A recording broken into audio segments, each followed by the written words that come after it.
ماں سے محبت کیا کرو۔ ماں 3 وقت اللہ کے بہت قریب ہوتی ہے۔ نمبر 1، ماں کی زبان سے نکلی ہوئی دعا سیدھی عرش تک جاتی ہے۔ ماں اپنی اولاد کے لیے دل سے دعا کرتی ہے، اس وقت اللہ تعالیٰ اس کی دعا کو رد نہیں کرتا۔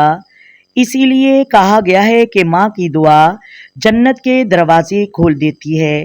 نمبر 2، دنیا کی تھکن، دکھ اور پریشانیوں کے باوجود ماں جب صبر اختیار کرتی ہے تو اللہ اس کے صبر کو بہت پسند کرتا ہے۔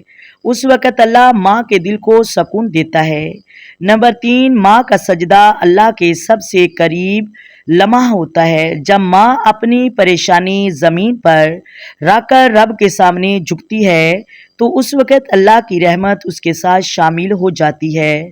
اس لمحے ماں اپنے رب سے جو مانگتی ہے اللہ تبارک و تعالیٰ اسے عطا کرتا ہے، کبھی دیر نہیں کرتا۔